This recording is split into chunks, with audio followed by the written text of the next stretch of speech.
ہے وہ عطا کرنے میں بھی بے نیاز ہیں، وہ رحم کرنے میں بے مثال ہیں، رحم کرنے میں بھی بے مثال ہیں۔ ایک ہی مثال میں بتا دوں، ایک بار موسیٰ علیہ السلام نے قارون سے کہا تھا تیرے پاس بہت خزانے ہیں، زکوٰۃ دے دے۔ اس نے کہا کہ کچھ کم کراؤ، 25% زکوٰۃ دینی تھی۔ موسیٰ علیہ السلام نے رعایت کرائی اللہ سے کہ اس کو کچھ کم کر دے مولا۔ اللہ نے کم اتنا کر دیا کہ 1000 میں 1 روپے دے۔ کتنے؟ 1000 میں 1۔ اس کے حساب سے کیلکولیشن کیا تو قارون کے بہت سارے خزانے زکوٰۃ میں جا رہے ہیں۔ اس مالدار نے جس کی چربی چڑھی ہوئی تھی مال کی، نہیں دینے کا ارادہ کیا، موسیٰ علیہ السلام پر الزام لگایا برے کام کا، موسیٰ علیہ السلام کو جلا لایا۔ آپ نے کہا اے زمین اسے نگل جا۔ زمین پھٹ گئی، قارون اندر جانے لگا، قارون اندر جانے لگا، وہ بار بار دعائی دینے لگا بچا لو بچا لو بچا لو۔ موسیٰ علیہ السلام نے اس کی ایک بھی نہیں سنی۔ تو نے مجھ پر الزام لگایا۔ پھر آخر میں اس نے کہا کیا میرے خزانے پر قبضہ کرنا چاہتے ہو؟ موسیٰ علیہ السلام نے زمین سے کہا ہے زمین اس کے خزانے بھی نگل جا۔ سارے خزانے بھی زمین بوس ہو گئے، قارون بھی زمین میں تہس نہس ختم ہو گیا۔ One time one shot. یہ موسیٰ علیہ السلام، اس سے پہلے بھی ایک فرعونی کو ایک گھونسا مارا تھا آپ نے، وہ مر ہی گیا تھا۔ مصطفیٰ کریم صلی اللہ علیہ وسلم ہجرت کر کے مدینہ جا رہے ہیں، لالچ میں کئی لوگ پیچھے پڑ گئے تھے، ایک شخص سراقہ یہ بھی پیچھے آ گیا، دوسرے تو کوئی پا نہیں سکے، سراقہ پا لیا۔ حضرت ابوبکر نے کہا آقا سراقہ دیکھ لیا ہے ہم کو، وہ تیر کمان لے کر کے آ رہا ہے ہمیں گرفتار کرنے، کیونکہ مکہ والوں نے کہا تھا جو محمد اور اس کے ساتھی کو لے آئے گا 100 اونٹ انعام میں دیے جائیں۔ حضور نے کہا اچھا اسی لالچ میں آ رہا ہے۔ حضور نے بھی فرمایا اے زمین سراقہ کو پکڑ لے۔ موسیٰ علیہ السلام نے قارون کو کہا تھا، میرے آقا نے سراقہ کو کہا، زمین کھل گئی، سراقہ گھٹنے تک چلا گیا، لیکن یہاں معاملہ الگ ہے۔ سراقہ نے کہا اے محمد تم کریم ابن کریم ابن کریم ہو، تمہارا معاف کرنے میں کوئی مثل نہیں ہے، مجھے معاف کر دو، میں اپنے ارادے سے باز آتا ہوں۔ حضور پاک نے کہا اے زمین سراقہ کو چھوڑ دے، یہ شان مصطفیٰ ہے، یہ شان مصطفیٰ ہے، سراقہ کو چھوڑ دے۔ زمین کھل گئی، سراقہ باہر آیا، لیکن ارادہ پھر بدلا۔ تھوڑی دیر کے بعد وہ پھر پیچھے پڑ گیا۔ حضور نے کہا زمین سراقہ کو پکڑ لیں۔ اب کی بات زمین پھنس شک ہوئی، سراقہ کمر تک اندر چلا گیا، پھر رونے لگا اے محمد تم کریم ابن کریم ابن کریم ہو، معاف کرنے میں تمہارا کوئی مثل نہیں۔ حضور نے کہا اے زمین سراقہ کو چھوڑ دے۔ زمین کھل گئی، پھر سراقہ نکل گیا، جا رہا تھا، سوچا ایک بار اور ٹرائی کر لوں، تیسری بار پھر پیچھے پڑ گیا، پھر قریب آیا۔ حضور نے فرمایا اے زمین سراقہ کو پکڑ لے۔ یہاں پکڑایا بھی جا رہا ہے، معاف بھی کرایا جا رہا ہے، پکڑایا بھی جا رہا ہے، معاف بھی کرایا جا رہا ہے۔ اسی لیے میں نے کہا موسیٰ علیہ السلام کے زمانے میں ہوتا ون ٹائم ون شاٹ، ایک ہی بار میں ایک ہی شاٹ پر ختم۔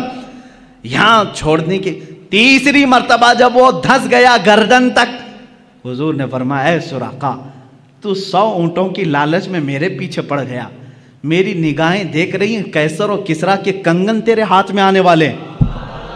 قیصر و کسریٰ اس زمانے کے امریکہ یورپ کی طرح سپر پاور تھے، ان کے بادشاہوں کے پاس سونے کے کنگن تھے، وہ کسی عام آدمی کے خواب و خیال میں نہیں آتے۔ میرے آقا نے ڈائریکٹ پکڑنے کے لیے جو آ رہا ہے اسی کو کہا تیرے ہاتھ میں قیصر و کسریٰ کے کنگن دیکھ رہا ہوں۔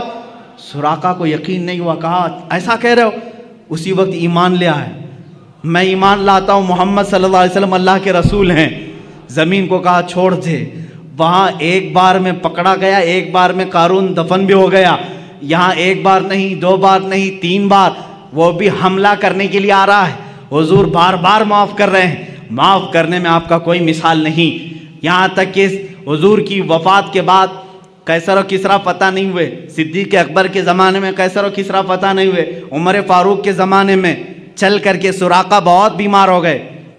اب یہ سراقہ صحابی رسول ہیں، پکڑنے کے لیے گئے تھے لیکن صحابی رسول ہوئے۔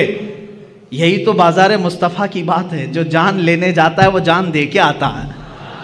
حضور پاک صلی اللہ تعالیٰ علیہ وسلم کے صحابی ہیں، ادب سے ہم کہتے ہیں سراقہ بہت بیمار ہو گئے، لوگوں نے کہا چلو آخری وقت عیادت کرنے کے لیے، سب آئے، آخری وقت لوگ دیکھنے کے لیے آتے ہیں، لوگ آنے لگے۔ سراقہ نے کہا کیوں آ رہے ہو؟ کہا آخری وقت ہے، تیمارداری عیادت کے لیے آ رہے ہیں ہم۔ کہا سب کو بھگایا، جاؤ میں مرنے والا نہیں ہوں، جاؤ میں نہیں مروں گا۔ کہا اتنے کانفیڈنس کے ساتھ کہا ہاں، اس لیے کہ میرے نبی نے فرمایا سراقہ تیرے ہاتھ میں قیصر و کسریٰ کے کنگن دیکھ رہا ہوں، ابھی میرے ہاتھ میں آئے نہیں تو میں مروں گا بھی نہیں۔ یہ یقین تھا صحابی رسول کا۔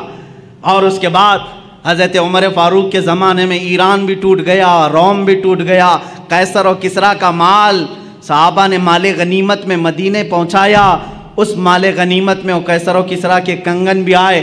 امیر المومنین عمر فاروق نے فرمایا میں نے سنا تھا رسول اللہ صلی اللہ علیہ وسلم سے یہ کنگن سراقہ کے ہاتھ میں ہونے چاہیے، لے جا کر کے ان کو پہنایا گیا اور اس کے بعد وہ خوشی سے جھومنے لگے۔